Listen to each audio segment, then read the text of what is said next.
कभी सुंदर और समृद्ध रही पृथ्वी अब आकाशगंगा का सबसे बड़ा कचरा घर बन चुकी है। न केवल पृथ्वी की सतह अनगिनत धातु के कचरे की परतों से ढकी हुई है, बल्कि बचे हुए इंसानों को भी हमेशा के लिए पृथ्वी छोड़ने से मना कर दिया गया है। और मैं इस कचरा पृथ्वी पर रहने वाले कबाड़ी लोगों में से एक दावा करता हूँ कि मैं पृथ्वी को फिर से महान बनाऊंगा, सिर्फ इसलिए क्योंकि मुझे एक उच्च सभ्यता की तकनीकी वस्तु का टुकड़ा मिला है, जिससे मैं हर तरह की तकनीकी चीजों को मिलाकर अपग्रेड कर सकता हूँ। आसमान में एक विशाल अंतरिक्ष यान के भारी दरवाजे खुलते हैं और लाखों टन कचरा नीचे गिरता है। जल्द ही जमीन पर लगभग 500 मीटर ऊंचा कचरे का पहाड़ बन जाता है। फिर से नया सामान आ गया, मेरी आंखें चमक उठी और मैं अपने रोबोट हंजई को लेकर कचरे के पहाड़ पर चढ़ने लगा। लेकिन तभी एक जोरदार गड़गड़ाहट सुनाई देती है और एक भारी मोटरसाइकिल कचरे के पहाड़ की चोटी पर आ जाती है। उस मोटरसाइकिल पर एक आदमी बैठा है जिसने काला गैस मास्क पहना हुआ है और उसके पीछे दर्जनों कबाड़ी गुंडे खड़े हैं। एलवो, मैंने पहले ही इस कचरे के ढेर के लिए कबाड़ी संघ को पैसे दे दिए हैं। भले ही मैंने वो पैसे हंटिंग डॉग से उधार लिए हों, लेकिन अब ये कचरा मेरा है। मोटरसाइकिल वाला आदमी लालच भरी नजरों से देखता है। तू हमेशा चालाक रहा है, लेकिन हंटिंग डॉग से कर्ज लेने की हिम्मत कर ली। लगता है ये कचरा काफी कीमती है। मैं तुरंत समझ गया कि उसका इरादा क्या है। तुझे डर नहीं लगता कि संघ तुझे सजा देगा? वह सिर हिलाता है। उसकी आंखों में हत्या की चमक आ जाती है। संघ का एक और नियम भी है, अगर इंसान मर जाए तो बुकिंग कैंसिल हो जाती है। अलविदा। मोटरसाइकिल के पीछे का धातु कवर खुलता है और एक जंग लगा हुआ क्रूज मिसाइल बाहर निकलता है। सफेद धुआं उड़ता है, मिसाइल दागी जाती है। उसका ट्रैकिंग सिस्टम भी खराब है और वह टेढ़ी मेढ़ी उड़ती हुई मेरी ओर आती है। धमाका! तेज गर्मी की लहर फैलती है। अनगिनत धातु के टुकड़े आसमान में उड़ जाते हैं। एक काला साया हवा में उछलकर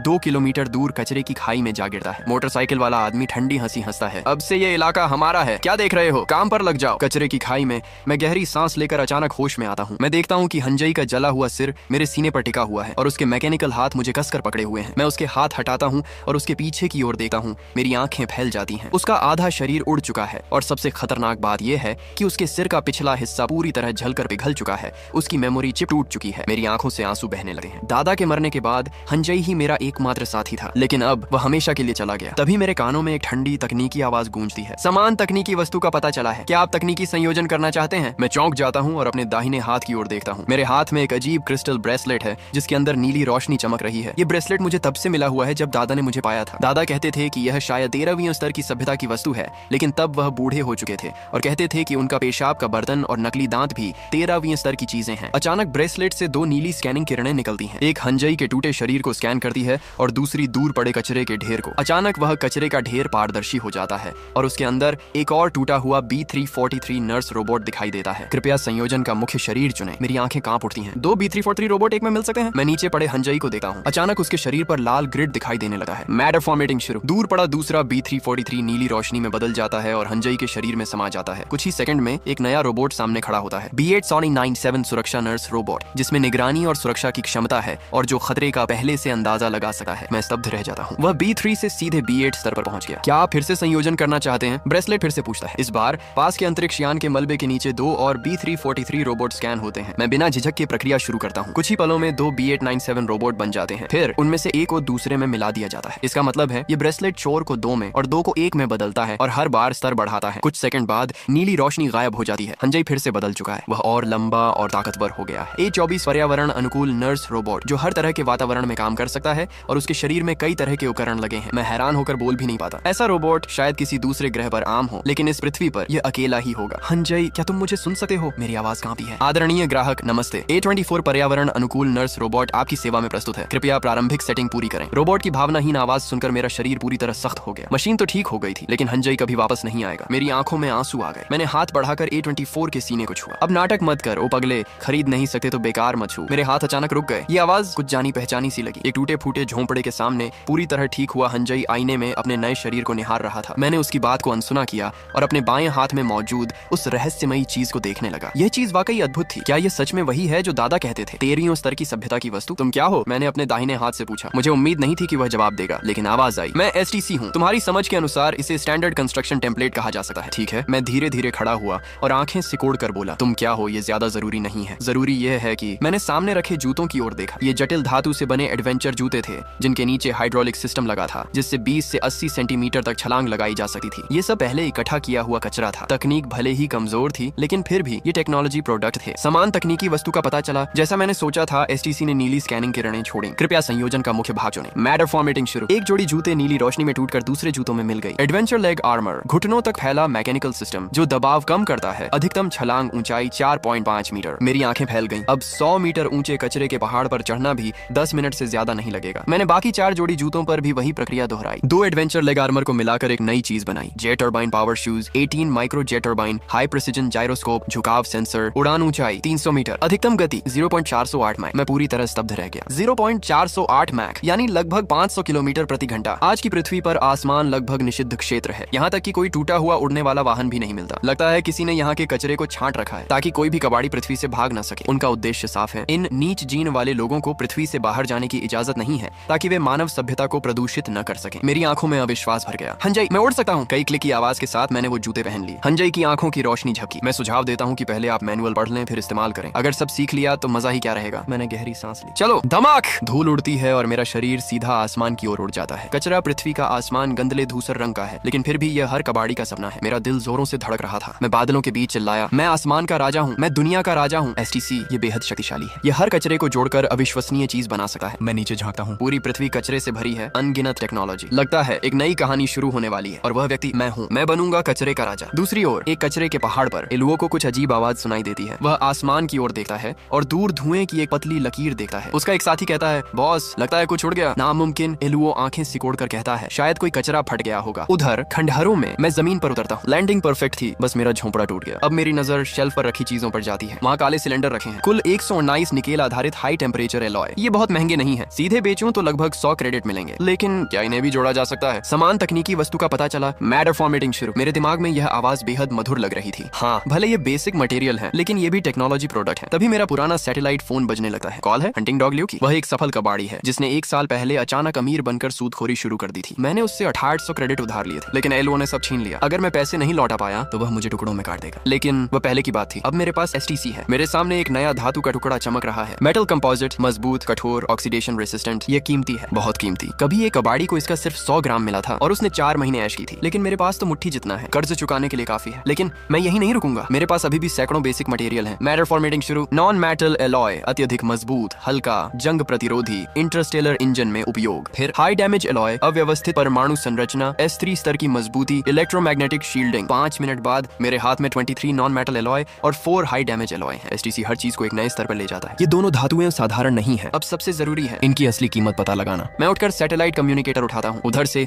हंटिंग डॉग ल्यूक लगातार गुस्से में चिल्ला रहा था, अबे छोटे कचरा कीड़े, मेरे पैसे लेकर भागना चाहता है क्या? ब्याज समेत अब 800 क्रेडिट हो गए हैं। अगर पैसे नहीं दिए तो तुझे काट कर तेरे दिमाग और रीढ़ की हड्डी बेच दूंगा उन बायोपंक व्यापारियों को। मैंने सिर्फ 2800 क्रेडिट उधार लिए थे और 7 दिन भी नहीं हुए ये 6800 बन गए। सच में उसकी काली करतूतें सबको पता है। शांत हो जाओ, आज मेरी किस्मत अच्छी है। मुझे एक धातु कंपोजिट मिला है, लगभग 100 ग्राम। क्या? ल्यूक की आवाज थोड़ी चौंकी, फिर तुरंत कठोर हो गई। तू कहे तो मैं मान लूं, ये चालें बहुत देखी हैं। टाइम पास कर रहा है क्या? 10। मैंने उंगली से उस धातु को हल्का सा ठोका। एक साफ लंबी गूंजती हुई आवाज निकली। उधर कुछ सेकंड के लिए सन्नाटा छा गया। वो समझ गया, ऐसी आवाज साधारण धातु से नहीं निकलती। ठीक है, 500 ग्राम है ना? उसकी आवाज अब भी कड़ी थी। राउंड फिगर मान लेते हैं। वो धातु मुझे दे दे और हमारा हिसाब खत्म। मैं मुस्कुराया, क्या बढ़िया राउंड फिगर है। वैसे मुझे एक सफेद अर्ध पारदर्शी धातु भी मिली है, उस पर लिखा है नॉन मेटल एलॉय। क्या वो भी कीमती है? 2 सेकंड के लिए सन्नाटा, फिर हल्की झट सा की आवाज आई, जैसे सिग्नल में गड़बड़ी हो। ल्यूक की आवाज आई, ओह वो नॉन मेटल है, कोई खास नहीं, ज्यादा कीमत नहीं मिलेगी। ऐसा करो मैं मार्केट रेट पर खरीद लूंगा, अभी बिजी हूँ, 3 घंटे बाद बार में मिलो। फोन कट गया। मैंने कम्युनिकेटर नीचे रखा और हल्की मुस्कान आई। वो झूठ बोल रहा था, नॉन मेटल एलॉय बहुत कीमती है। जो चीज सी आवाज आई थी वो सिग्नल की नहीं थी, बल्कि इसलिए कि उसने फोन को जोर से पकड़ लिया था। वो घबरा गया था। अगर उसे पता चल जाए कि मेरे पास ऐसी 22 और धातुएं हैं तो वह पागल हो जाएगा और शायद मुझे मार भी देगा। हंजई ने गले पर हाथ फेरते हुए इशारा किया, वो तुझे मार देगा। मैं हंस पड़ा,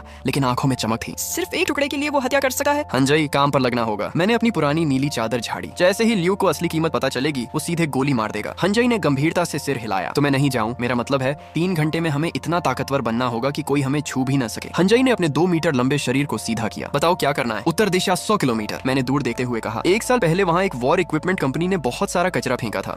हम दोनों हवा में उड़ गए। 35 मिनट बाद मैं हवा में तैरते हुए नीचे देख रहा था और थोड़ा निराश हो गया। पुराना कचरा नए कचरे के नीचे दब चुका था। ऊपर मेडिकल वेस्ट पड़ा था, लाल क्रॉस के निशान के साथ। समय नहीं है, खुदाई शुरू करनी होगी। हम नीचे उतरे। ये क्या है? डायपर का डिब्बा। ये क्या? गुब्बारे? मेडिकल कचरे में गुब्बारे क्यों हैं? हंजई हर चीज उठाकर देख रहा था जैसे असली कबाड़ी हो। ये क्या? Mechanical surgical gloves. मेरी आंखें चमक उठी। इसे रखो, V12 सर्जिकल असिस्ट ग्लव्स, जो डॉक्टर की उंगलियों को अधिक सटीक बनाते हैं। समान तकनीकी वस्तु का पता चला, मैटर फॉर्मेटिंग। VFT ग्लव्स और बेहतर, उंगलियों से 0.3 मिमी के धातु तंतु निकल सकते हैं। मैंने सिर हिलाया, ये नहीं चाहिए। फिर upgrade F2 gloves, micro circuit, vibration field, शरीर के अंदर छोटे काम कर सकते हैं। ये भी नहीं। फिर F55 ग्लव्स, 2 मीटर तक वाइब्रेशन फील्ड, तरल प्रवाह नियंत्रित। मैं थोड़ा रुका, दिलचस्प। फिर एक और अपग्रेड 01 मॉडल। मैं चौंक गया। Fail product? एसटीसी गलती नहीं करता, तो क्या इसका अंतिम रूप फेल है? जानकारी आई आई ये मेडिकल उपयोग में असफल रहा, लेकिन इसका असली नाम है mini high power gravity field control gloves. एक बार एक्टिव होने पर 40-70 वर्ग मीटर क्षेत्र में सब कुछ हवा में तैरने लगता है और टूटने का खतरा रहता है। मैं मुस्कुराया। मेडिकल के लिए फेल, लेकिन मेरे लिए ये तो खजाना है। अंजय दूर हटो। मैंने ग्लव्स पहने, हाथ उठाया और सामने कचरे के पहाड़ की ओर इशारा किया। धड़ाम, एक तेज कंपन की आवाज गूंजी। हल्की पीली तरंगें 30 मीटर तक फैल गईं। धातु टूटने लगी, मिट्टी उड़ने लगी, सैकड़ों टुकड़े हवा में तैरने लगे। मैंने हाथ हिलाया और वो सब हवा में इधर उधर घूमने लगे। फिर फील्ड बंद, थम, सारा कचरा जमीन पर गिर गया। मेरे सामने 60 वर्ग मीटर खाली जगह बन गई। मैंने अपने नीले दस्तानों को देखा। ये सच में खजाना है। 1 घंटे बाद मैंने लगभग 2000 टन कचरा हटा दिया। ऊपर का मेडिकल कचरा साफ हो चुका था। अब असली चीजें मिलनी शुरू होंगी। मैंने एक धातु की नेम प्लेट उठाकर हल्के से साफ की। उस पर एक पंक्ति लिखी थी, मुख्य हिस्सों को अवश्य हटाया जाए, हथियारों को तो पहले ही टुकड़ों में काट कर फेंका जाए। ल्यूक से मिलने में अब सिर्फ 1 घंटा बचा था। मेरे मन में हल्की बेचैनी थी। तभी मैंने अचानक अपने हाथ रोक दिए। कचरे के पहाड़ के अंदर एक विशाल धातु का ईंधन टैंक दिखाई दिया। उसके सभी प्रवेश द्वार पूरी तरह वेल्ड करके बंद कर दिए गए थे। सभी रास्ते क्यों बंद किए गए हैं? मैंने आंखें सिकोड़ ली और हंजई को इशारा किया। वह समझ गया। उसकी भुजा का आकार बदला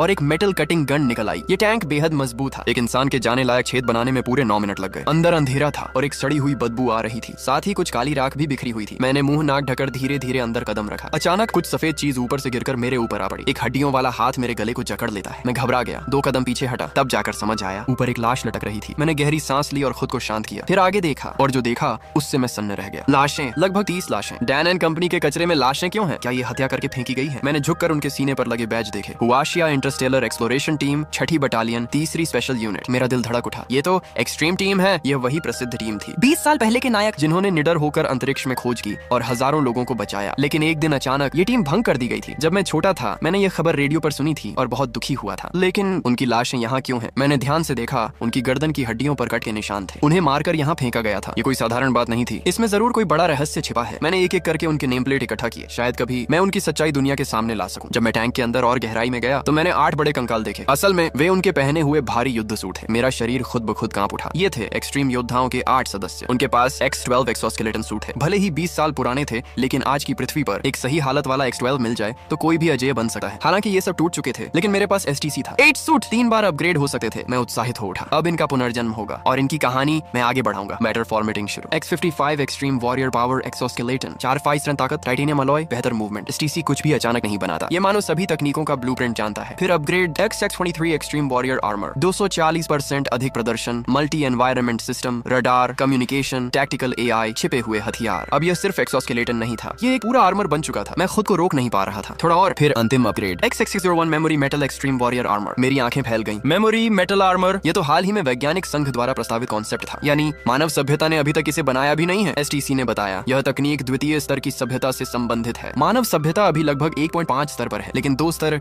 ये कोई छोटा अंतर नहीं है। मानव को यहाँ तक पहुँचने में 40 लाख साल लगे हैं और हर अगला स्तर और भी कठिन। द्वितीय स्तर की सभ्यता शायद पूरी ऊर्जा को नियंत्रित कर सकती है, जैसे डायसन स्फीयर जैसी संरचनाएं। मैंने सामने उस आर्मर को देखा। वह हल्का, पतला, लगभग एक टाइट सूट जैसा था। कोई हेलमेट भी नहीं। मैंने धीरे से हाथ बढ़ाया और उसे छुआ। अचानक वह धातु तरल बन गई और मेरी उंगली से होते हुए पूरे शरीर पर फैल गई। अगले ही पल मेरे दिमाग में बिजली सी दौड़ गई। मैं पूरी तरह सुन्न हो गया। मेरे हाथ पैर जबरदस्ती फैल गए। हड्डियों में चरमराहट होने लगी। थोड़ा आराम से नहीं हो सकता था। पहली बार है, बहुत दर्द हो रहा है। मेरा चेहरा दर्द से विकृत हो गया, लेकिन कुछ सेकंड बाद सब शांत हो गया। फिर एक नई अनुभूति आई, जैसे मैं अपने शरीर को पूरी तरह नियंत्रित कर सकता हूँ। जैसे मेरे अंदर अपार शक्ति है, बिजली जैसी गति और नैनो स्तर का सटीक नियंत्रण। इसी दौरान मेरे सामने एक हथेली जितनी नीली वर्चुअल स्क्रीन चमक उठी। ये आर्मर का अपना इंटरफेस था। मैंने आंखें फैलाकर देखा। इतने खतरनाक और शक्तिशाली आंकड़े, और वो भी इतनी पतली आर्मर में। क्या यही दूसरी स्तर की सभ्यता है? लेकिन तुरंत एक सूचना आई। शरीर की क्षमता और जीन अनुक्रम के कारण आर्मर की पूरी क्षमता उपयोग नहीं हो पा रही है। जीन अनुक्रम। मैंने आह भरी और सिर हिलाया, फिर खुद को संभाला। ये 0.4 cubic metre memory metal storage क्या है? मैंने सोचा। अचानक मेरी कलाई से तरल धातु निकली और एक तेज चाकू बन गई। फिर मेरे विचार बदलते ही वो चाकू बदलकर लगभग 2 मीटर लंबा भाला बन गया। ओह, इसका मतलब ये है, मैंने उस भाले को महसूस किया जैसे वो मेरा ही हिस्सा हो। मेरी आंखों में चमक आ गई। X-01 का सबसे बड़ा कमाल यही था, यह बेहद हल्का था और कपड़ों के अंदर एक साधारण कपड़े जैसा छिप सकता था। तभी हंजई ने कम्युनिकेटर उठाया। कुछ शोर के बाद ल्यूक की आवाज आई। अबे लड़के, समय हो गया है, निकल पड़ा या नहीं?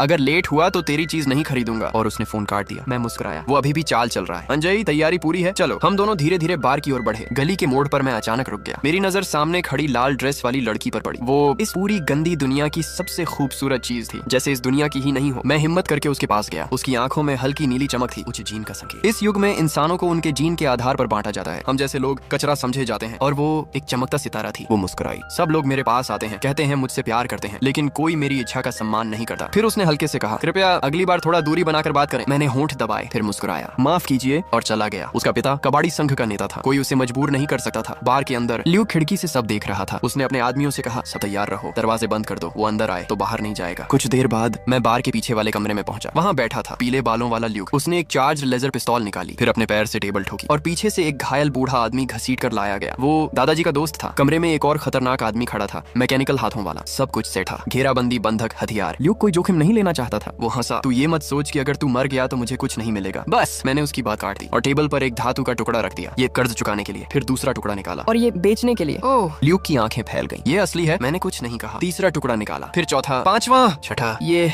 क्या? ल्यूक का दिमाग घूम गया। तेरे पास इतने हैं? अगले ही पल उसके चेहरे पर खतरनाक मुस्कान आई। अब तो तुझे मारना ही पड़ेगा। उसने अपने गुंडे को इशारा किया, मार दो इसे। तभी मशीन वाला गुंडा मेरी तरफ झपटा, लेकिन उसी पल मेरी आंखों में ठंडक आ गई। मेरी बांह पर मेमोरी मेडल फैल गया। मैंने उसकी दोनों मशीन भुजाएं पकड़ ली। जबरदस्त ताकत से वे मुड़ गईं, टूट गईं। फिर एक लात, धड़ाम। वो आदमी उड़ता हुआ दीवार तोड़कर बाहर जा गिरा। पूरा कमरा सन्न रह गया। ल्यूक का मुंह खुला का खुला रह गया। उसके आदमी बाहर से दौड़ते हुए आ रहे थे। मैंने इधर उधर देखा, एक भारी तिजोरी पड़ी थी। मैंने उसे उठाया, करीब 2 टन वजन, सिर्फ 30% ताकत लगाई और उसे गोले की तरह फेंक दिया। धमाका, दरवाजा टूट गया, बाहर लोग उड़ गए। फिर शांति। ल्यूक जड़ हो गया। ये कैसे? मैं आगे बढ़ा। ल्यूक, अब मैं तुमसे कुछ सवाल पूछूंगा। उसका चेहरा बदल गया। अब शिकारी शिकार बन चुका था। उसी क्षण उसने लाइट गन उठाकर सीधे मेरे सिर पर ट्रिगर दबा दिया। थम! धुआं उठा, लेकिन मैंने अपने कवच से ढके दाहिने हाथ से उसकी बंदूक की नली पकड़ ली थी। क्रैक! वह महंगी लाइट गन जो इस कचरा दुनिया में एक लग्जरी थी, मेरे हाथ में बेकार हो गई। भाई पूछो जो पूछना है। ल्यूक के चेहरे पर पहले हैरानी, फिर डर भरी मुस्कान आ गई। मैंने टेबल पर रखे नॉन मेटल एलॉय की तरफ देखा। इसकी असली कीमत क्या है? एक टुकड़ा लगभग 1000 क्रेडिट। धड़ाम! मैंने उसका सिर टेबल पर दे मारा। मैंने झूठ बोला। 2000। फिर से धड़ाम। 4000। टेबल भी धंस गई। मत मारो, मैं सच बोलूंगा। 1 ग्राम 4000 क्रेडिट। अब मैं खुद चौंक गया। क्या? हाँ, 1 ग्राम शॉर्ट हाउस। मैं कुछ पल के लिए जड़ हो गया। एक टुकड़ा लगभग 50 ग्राम का है और मेरे पास 23 टुकड़े हैं। मैंने गहरी सांस ली, फिर उसका सिर उठाया। आखिरी सवाल, इतनी मात्रा कौन खरीद सकता है? ल्यूक पूरी तरह टूट चुका था। उसने दराज से एक बेहतर कम्युनिकेटर निकाला।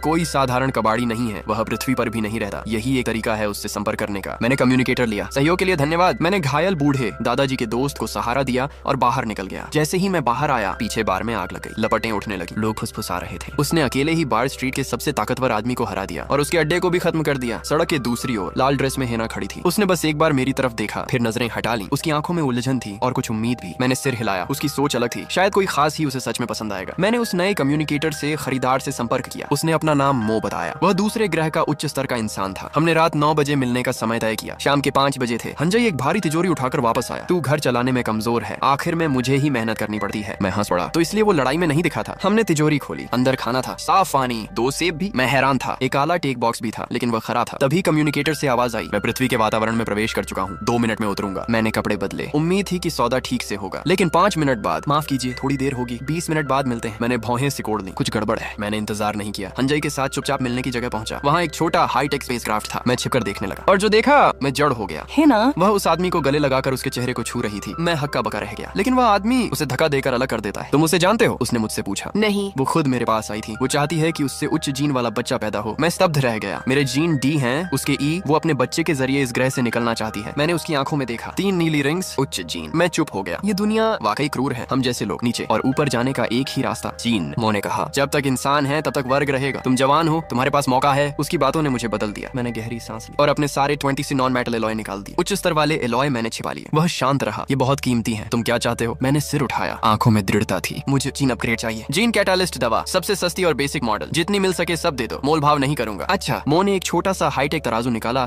और 20 नॉन मेटल एलॉय को स्कैन किया। शुद्धता 100%। कुल वजन 146.3 ग्राम। कुल कीमत 501.6 लाख क्रेडिट। वह तराजू हाथ में लेकर गंभीरता से बोला, यह स्टैंडर्ड मार्केट प्राइस है। 1 ग्राम की कीमत 4000 से कहीं ज्यादा है। वह ल्यूक इतनी हालत में भी तुमसे सच छिपा गया। फिर उसने कहा, गैलेक्टिक अलायंस के नियमों के अनुसार सबसे बेसिक जीन कैटालिस्ट भी बहुत महंगा होता है। भले ही उसकी सफलता दर सिर्फ 0.035% हो, लेकिन कीमत 100 से 200 लाख क्रेडिट प्रति डोज होती है। मैंने तुरंत पूछा, और नियमों के बाहर? मो मुस्कुराया। Black market gene catalyst 80 lakh प्रति डोज। सफलता दर थोड़ी ज्यादा, लेकिन खतरा भी ज्यादा। असफल होने पर शरीर का जीन घुल सकता है, सीधी मौत। मैंने भौहें सिकोड़ ली और कहा, इससे भी सस्ता कुछ है? मो ने सिर टेढ़ा किया। मुझे लगा था तुम मौत से खेलकर 1% की उम्मीद पकड़ना चाहते हो, लेकिन तुम तो उससे भी ज्यादा पागल हो। फिर उसने कहा, लेकिन वह सिर्फ मेरे पास है। Black market gene catalyst fail version, 30 lakh प्रति डोज, सिर्फ 0.8% सर्वाइवल रेट। मेरी आंखों में अजीब सी चमक आ गई। बस वही चाहिए। इस बार मो भी कुछ पल के लिए चुप रह गया। उसने मुझे लंबे समय तक देखा, फिर धीरे से सिर हिलाया। मुझे पहले तुम्हारा एलॉय लेना होगा, मुझ पर भरोसा है? मैंने उसकी आंखों में देखा। कहते हैं उच्च जीन वाले लोग सिर्फ शरीर में ही नहीं, सोच और नैतिकता में भी बेहतर होते हैं। मो ने हल्की मुस्कान के साथ कहा, कुछ लोग, लेकिन सभी नहीं। फिर उसने सिर हिलाया। लेकिन मेरे साथ सौदा कर रहे हो तो भरोसा रखो। उसने सारे एलॉय अपने काले ब्रीफ ब्रीफकेस में रख लिए और मुड़कर चल दिया। कुछ कदम चलने के बाद वह रुका। तुमने मुझ पर भरोसा किया तो मैं तुम्हें एक तोहफा देता हूँ। मैंने उसके हाथ से चीज ली। वह एक कागज का कार्ड था। वुलिनजोंग मियाओजी रिसर्च इंस्टीट्यूट, चीफ प्रोफेसर। ये क्या है? मो ने जवाब दिया। एक जानकारी। मियाओजी रिसर्च इंस्टीट्यूट पृथ्वी छोड़ने वाले आखिरी वैज्ञानिक संस्थानों में से एक था। भले ही अब मुख्य धारा विज्ञान इसे छोड़ चुका है, लेकिन वहाँ बहुत सी तकनीक और उपकरण अब भी हो सकते हैं। वह अपने स्पेसक्राफ्ट की ओर बढ़ते हुए बोला, तुम एक कबाड़ी हो, तुम्हारे लिए यह जानकारी बेहद कीमती हो सकती है।